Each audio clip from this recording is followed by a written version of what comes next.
Hello,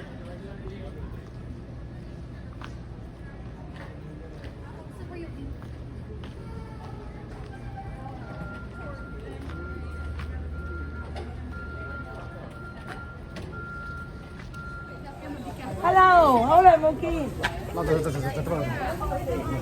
This way, thank you. Number one here, please.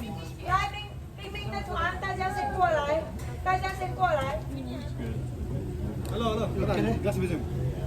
Glass. Aina mana? Aina mana? Yes. Ini siapa bangsa? Glass ini jadi ke prinsip ni.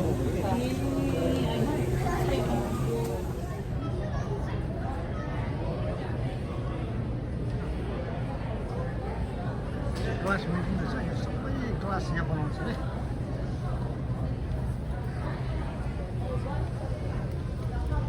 Very nice.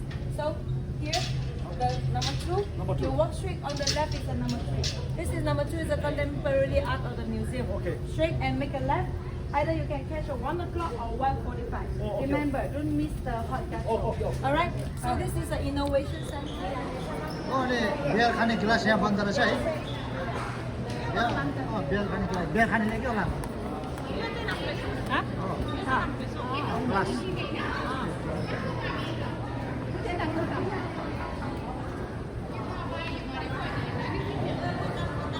Oh, itu gelas musik lah.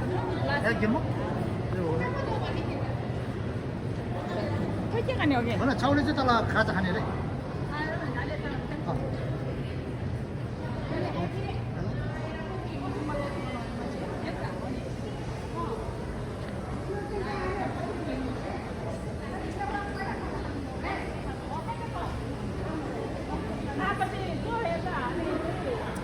पहिला खाना जाँदाखेरि time save हुन्छ chia जाउँ खै कहाँको एउटा sero उता उता हो चिया बिता कता हो यता त उता नि उता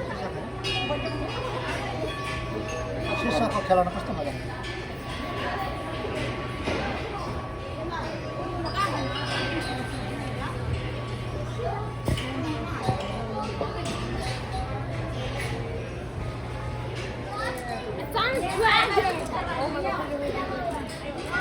थप्पा राख दे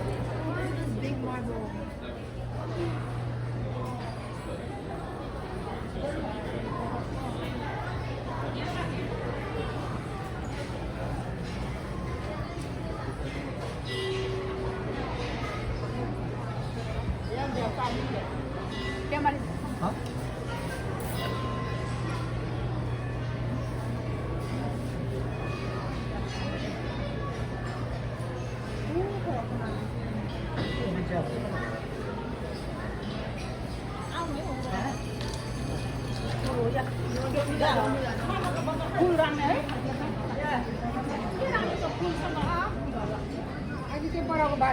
कस्तो है से क्लास कर महँगो महँगो रहेछ हौ हाँ डिस्काउन्ट भएन नि त कति छ 40 रुपियाँ Mana coba?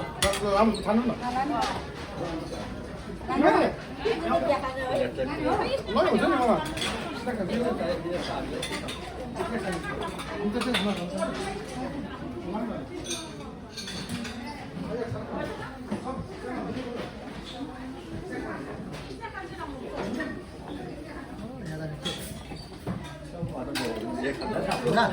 छेउबाट गयो भने जे खान राम्रो हुन्छ नि 10 रुपियाँ रहेछ यसको चाहिँ 10 रुपियाँ यसको 10 रुपियाँ रहेछ हो यसो अलि एन्जल चाहिँ हो भने 10 रुपियाँ रहेछ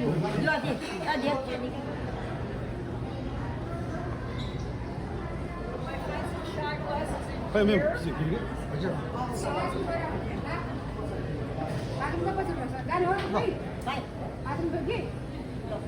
कता अनि बाथरुम गरे पनि जम्ता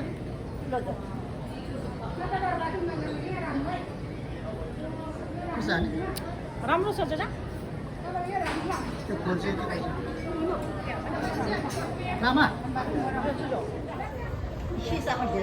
त्यही त नि होइन सिसाको फुल होइन सिसाको फुल यो चाहिँ यहीँ बनाउँदछ है अघि हामीले हेरेको design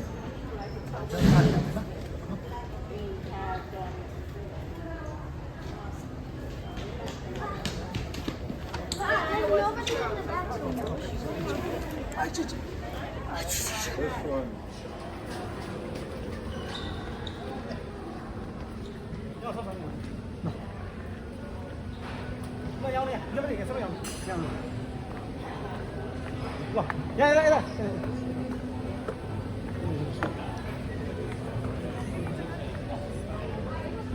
这个羊呢？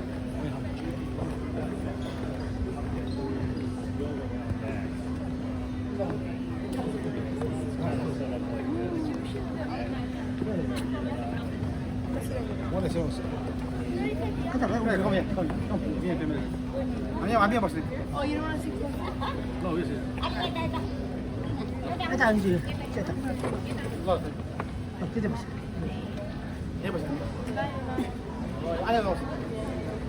왜요? 이거 하자. 저기다 한번 넣어. 해봤어.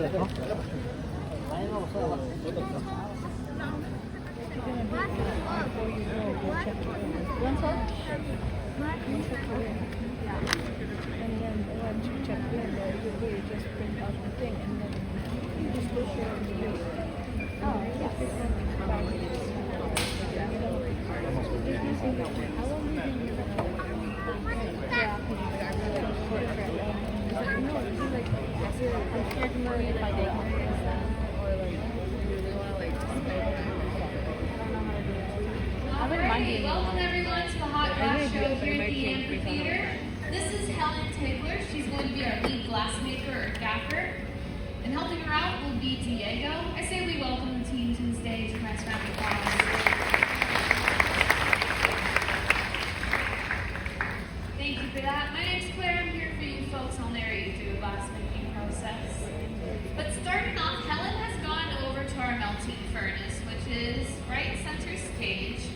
It holds about 1,000 pounds of clear glass. So she's spooled a little bit of glass onto the end of a blowpipe, but she wants to make a piece with colored glass. So she's rolling that clear material along these little shards of pre-colorized glass called frit. There's many ways we can add color to our glass, different applications, give different appearances. Using frit is one of our more immediate processes. When she rolls the glass through those little shards, they stick to the surface because we're working with about 2,000 degrees of heat. Glass is pretty sticky when it's hot, so the shards stick right on the surface, and then she melts them in to fuse them together. You can see that nice smooth surface. So now this clear glass is veiled in a layer of colored glass. She's working with this really beautiful blue color, but it's not going to look blue or its true form throughout this process because the glass is so hot. At the temperatures we're working with it, the glass radiates its own light, and glass colors are made with different metals, so they're going to glow under that heat. I'm going to backtrack a little bit and explain our clear glass, which is a soda-lime mixture. It's the most common type of glass we use in our day-to-day lives. It's made out of silica sand, soda ash, and limestone. When you melt those three ingredients together, you'll get optically clear or colorless glass. We buy our colors from a manufacturer out in Germany. They have about 200 different colors for us to choose from, but how they make the different hues or tints is they add metal oxides and chlorides to our same clear mixture. So this blue Helen is working with is actually made with cobalt. Lighter blues are made with copper, greens, iron, pinks are made with gold, chemistry goes on. But again, we just buy those colors, they come to our doorstep. But Helen had inflated a small bubble in the middle of that first layer of glass, and then she let it get pretty cool, so it stiffened up. So she was able to go back to the furnace and get a second layer, which will allow her to make a larger piece.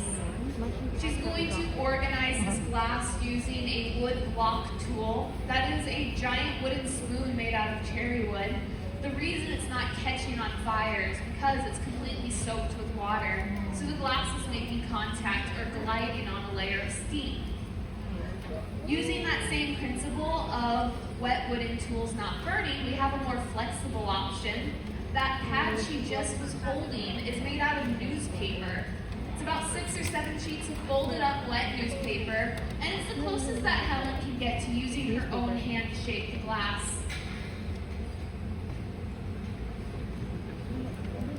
this is our secondary reheat furnace. It is also a 2,000 degree furnace, but the difference between the two is one is full of glass and one is not. This reheating furnace simply is here to reheat Helen's glass. We saw before how easily that glass cooled off and how quickly it did so. In order to keep shaking and inflating like Helen is doing now, we need to constantly keep the glass as close to 2,000 degrees Fahrenheit as possible. But she's going to move right along and create a very important constriction within this glass using one of our oldest tools called the jacks. Those jacks are two dull stainless steel blades connected on a loop. She's squeezing the glass in between those blades, which is creating a constriction, which is a weak spot in the glass, so that she'll be able to break it free at a later stage. Kind of like the grooves in a chocolate bar, so you can snap the squares perfectly. She's also starting to add volume to this piece by blowing into the end of that blowpipe. And we can see now that the glass has been stretched much thinner, we can see that lovely blue color start to shine through a little bit more. But because the glass is getting thinner as Helen continues to inflate it, her working time becomes shorter. So these visits over to our reheat furnace are going to become more frequent. If our glass ever gets too cold too quickly, it's going to crack and break because of thermal shock. If you've ever put an ice cube in a bowl of soup or even hot tea and you've heard it snap, that is another form of thermal shock. But she's really just focusing heat on the bottom half of this sphere, and you can see where the glass is glowing, the brightest orange is just indicating where the heat is. That's because she wants to stretch this bubble a little bit but not lose that nice round shape. She was able to use gravity to give it a bit of a taller profile, and we'll taper it off with that pad of paper. Now for the first half of this demonstration, Helen is going to be forming the bottom half of this piece, or where it sits flat on a table, which is the tip of the bubble that is closest to you all right now. It's pretty traditional to work from the ground up when designing glass pieces. She'll flatten the bottom just a little bit, but she wants to add a stem and a foot and make a compote for you all, which is just a fancy word for a bowl on a stem and a foot. So this is going to require some bit working. So Diego is going to go to our furnace and get some more clear molten glass that Helen is ultimately going to apply to her bubble to form into the stem first. She's going to use a method called casting on, casting off to attach that molten glass. She spools it thinner and thinner until it just breaks free on its own. And then she's going to use that nice gooey temperature from the furnace to really shape this glass up to a really lovely stem. The jack's primary function is to create that initial constriction or the break line, but we can use them for a variety of steps. They're pretty versatile for glass makers. You'll see her use them quite a bit here to really form that stem up. She has Diego go on the bottom of the stem with a dry wooden board as she uses the jacks to create a constriction and stretch the stem a little taller. And you'll now notice a small disc right at the base of that stem. That is going to be the little connection point or the bridge, because Helen's going to need to apply more glass to this piece in order to shape the foot. This wouldn't be a very stable foot for the piece to sit on. It would be quite wobbly. But we'll see Helen go to the furnace again and just stabilize the temperature within everything. That thick glass that was freshly applied is still quite hot, and she wants it to stabilize more and match the rest of the temperature of her bubble. But with a little head nod that tells Diego she's ready for more glass, they're going to apply it in the same casting on, casting off motion. But Helen has prepared a tool for the foot of this piece, which is one of our trickiest tools to use as glass makers. You'll notice that whenever we have glass on a pipe, they're constantly keeping those pipes in rotation because we can see how much the glass moves when it's fresh out of the furnace. But here's our tricky tool, the Swedish style footing tool. It's two wet boards connected on a hinge that Helen will sandwich that disc of glass in between those two boards, and then squeezing them together at the same rate she's turning the pipe will flare that bit of glass out to a really elegant, thin foot.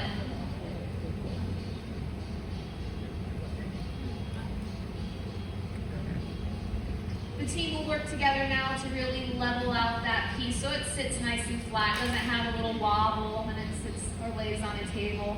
But at this point, Helen has finished forming all she wants to do for the bottom half of the piece. And she wants to start to work on the top half. So Diego is going to make a punty for her while she just continues to stabilize the temperature and do little adjustments to her piece. A lot of our techniques and terminology derive from Venetian glassmakers, so we learn a little Italian the more we work with glass. Punty means to bridge, and you're going to see why here in a second. But Diego will shape and cool that glass into a nice dome shape. This is going to be a temporary handle that will allow Helen to flip her piece upside down so she can start to work on the second half. Now, temperature balance is very, very important for this step to go successfully. We have kind of a Goldilocks complex as glassmakers. If either piece is too cold, the punty won't properly attach. If everything is too hot, it's going to permanently bond and not be a temporary connection like we need it to be. So we'll see her stick it right to the center of that lovely foot, doing little adjustments. Now, thermal shock is something we battle, but you're going to see Helen utilize it as a tool. She'll use some cold steel on that weak spot, or even a drop or two of cooled water, and then a little tap, the piece breaks free, and the crowd goes wild for broken glass. Beautiful transfer. We do like to celebrate this move because the first few years of our careers, that's the step that always goes wrong. It takes a lot of failed attempts in order to get that really finicky balance and gauge of temperature just right. But Helen has been working with glass for, I believe, around 30 years, so she's making all of this look very, very effortless. But we can see now in our screens or our views on the screens that there's a small ring in the middle of this piece. That is going to be formed into the lip of this vessel, but it's cold at this point, so she's going to have to spend a little bit of extra time to reheat it, re-soften it. A common question we get is, how do we get a camera inside 2,000 degrees of heat? And the answer is, we don't. The camera is mounted behind the furnace, and it's looking through a little window of glass. That glass is made out of fused silica, and its melting temperature is closer to 4,000 degrees, so it can easily withstand that 2,000 degree temperature. It's the same glass that NASA uses for the windshields of their space shuttles, and it's very optically clear, so we use it every day because it's the basis of fiber optic cables. But now we can see Helen has got a nice heat to the top section, that orange glow, and she actually was able to cut through the material with ease because it was the right temperature. When the glass is hot, it feels kind of like cutting through an orange peel with a pair of scissors. But as it cools down, it would feel more like cutting through a drinking glass with a pair of scissors. So that's a great visual of our working time. As soon as that ruffle hit the tray, it was already solid. So Helen has to work with heat efficiently with all of these moves. We got that nice gradient of bright orange down to the blue, just indicating where the heat is. And we are able to inflate the glass once it's been removed from the blowpipe because of this tool here. It's called a soffietta, which means little puff in Italian. We're all learning some Italian today. It's a cone that's connected on a hollow silly straw. That cone creates a seal along that opening, and puffing through it will inflate the top half to really thin out that top section. Add a little more volume to it. But when Helen's over at our reheat furnace, she's doing two different types of heats. She's focusing most of it just on the section of the bubble that she wants to change shape. But occasionally we saw the piece come closer at us in our camera view. That's just to make sure that the punty, stem, and foot all stay above 1,000 degrees so they don't crack and break due to thermal shock. She'll use the blades of those jacks that are coated in beeswax, so they slide over the glass quite easily to flare this piece open to a really nice juice glass. She's very, very controlled with her churning. If she starts to churn quickly, she would alter the shape of the piece, and we'll see her do that here at the end, but in the meantime, she needs to be slow with her rotation. And she's very gentle with all of her movements. The glass is fragile even though it's still hot.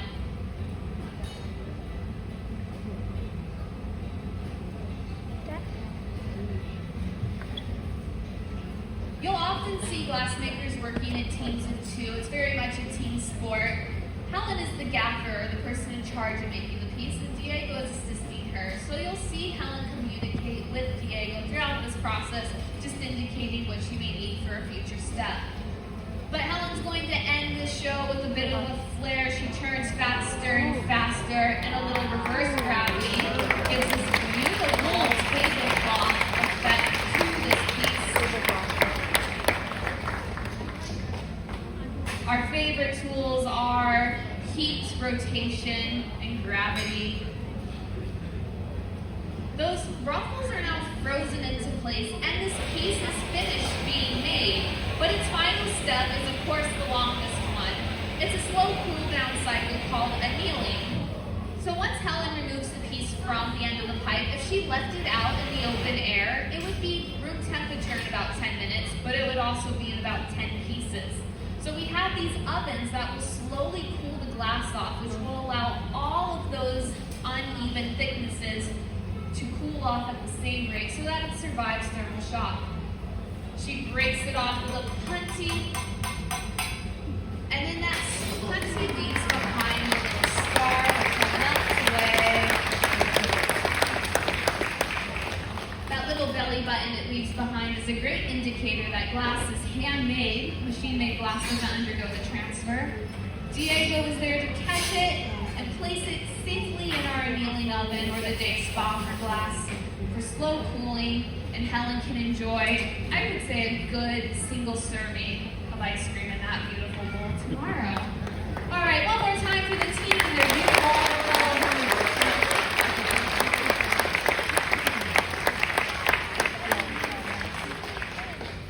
All righty, are there any questions I can answer?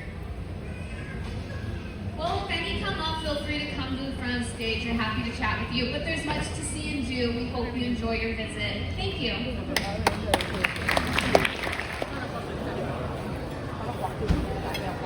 Lord, I have lunch. What do they do?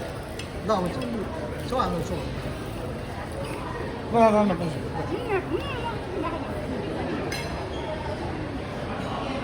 한번 피자 하나? 이게 베이스 피자? Pesto. Oh, Vegetable pizza. 네. 매일 때.